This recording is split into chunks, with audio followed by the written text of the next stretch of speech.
पहुंचने से इनकार किसे है, लेकिन तूफानों से लड़ने का अपना ही मजा है। कहते हैं किस्मत खुदा लिखता है, लेकिन उस किस्मत को मिटाकर खुद की किस्मत लिखने का मजा ही कुछ और है। नमस्कार दोस्तों, टारगेट एजुकेशन क्लासेज पे आपका स्वागत है। मैं हूं गजानन जगरवाल। जैसा कि आपको पता है, हर संडे को हम मोटिवेशनल वीडियो, मोटिवेशनल स्टोरी हमारे चैनल पर लेकर आते हैं ताकि हम सब मोटिवेट रहें और हमारे टारगेट की ओर अग्रसर रहे, क्योंकि टारगेट है तो मुमकिन है। आज जो हम बात करने जा रहे हैं वो है बाज के संघर्ष की कहानी। बाज का जीवन, संपूर्ण जीवन जो होता है वो एक संघर्ष के ऊपर आधारित होता है, प्रेरणादायक होता है। तो वीडियो को आप पूरा देखिएगा। वीडियो को आप पसंद करते हैं तो लाइक जरूर कीजिएगा और वीडियो आपको कैसा लगे कमेंट करके हमें जरूर बताना। कहते हैं दोस्तों, जंगल का राजा शेर होता है, लेकिन आसमान का राजा बाज होता है। और बाज के बच्चे जो हैं वो मुंडेर पर नहीं उड़ा करते हैं। क्यों? जिस उम्र में किसी पक्षी के बच्चे चींचियाना शुरू करते हैं, बोलना शुरू करते हैं, उस उम्र में मादा बाज अपने चूजे को, अपने बच्चे को अपने पंजों में जकड़कर आसमान की ओर उड़ना स्टार्ट कर देती है। यही वह समय होता है जब एक hard and tough training start होती है एक आसमान के राजा बनने की। वह मादा बाज लगभग 12 किलोमीटर की ऊंचाई तक जाती है, जहां पे हवाई जहाज उड़ा करते हैं।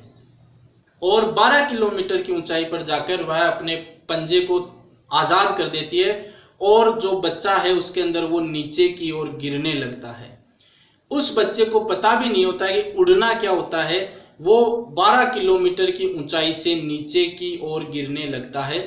उसके पंख जो कि सीने में दबे रहते हैं वो खुल भी नहीं पाते हैं। वो नीचे की ओर लगातार गिरता रहता है और जब लगभग 9 किलोमीटर की दूरी तक वो नीचे गिरता है, तब जो पंख जकड़े रहते हैं वो उसके आजाद हो जाते हैं।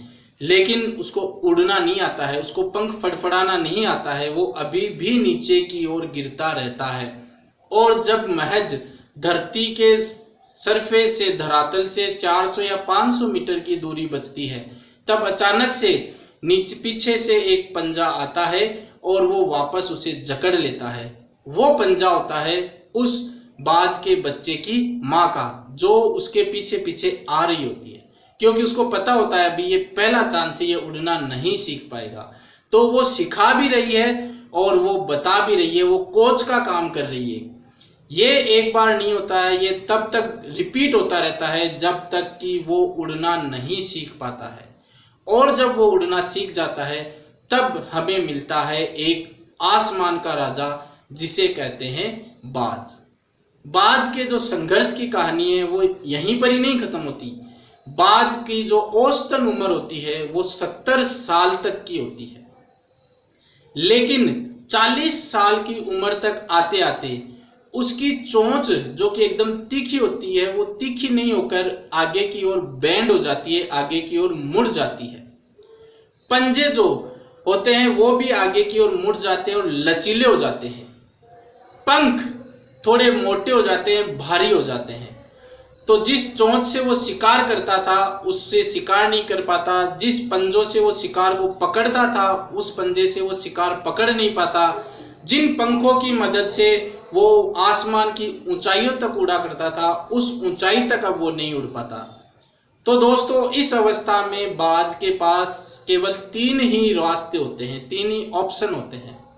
पहला, जैसी स्थिति है उसको वो अपना ले और एकदम खाना मिलेगा नहीं, शिकार हो नहीं पाएगा तो वो मर जाए। दूसरा, गिद्ध क्या करते हैं, मरे हुए जानवरों को खाते हैं। तो बाज भी क्या करे, मरे हुए जानवरों को खाए और उन्हीं की जैसी जिंदगी जिए।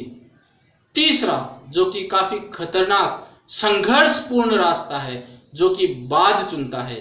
बाज क्या करता है, 40 साल की उम्र में अपने इलाके की सबसे ऊंची पहाड़ी पर चला जाता है और वहां पर एक अलग ही संघर्ष स्टार्ट होता है। दोस्तों, थोड़ा गौर कीजिएगा।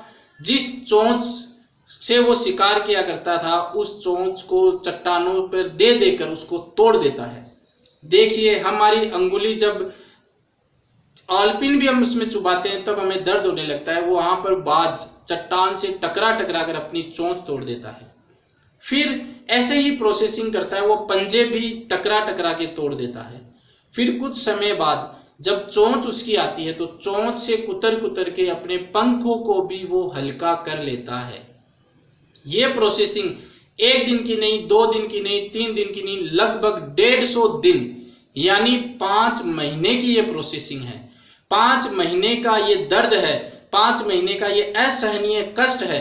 लेकिन इन 5 महीनों के बाद जो एक बाज निकल कर आता है वो एकदम जवान बाज होता है और फिर वो अपने 30 साल 40 साल की उम्र में ऐसा होता है और अगले जो 30 साल वो एकदम गौरवपूर्ण जीवन जीता है। तो दोस्तों यही संघर्ष हमें महान बनाता है।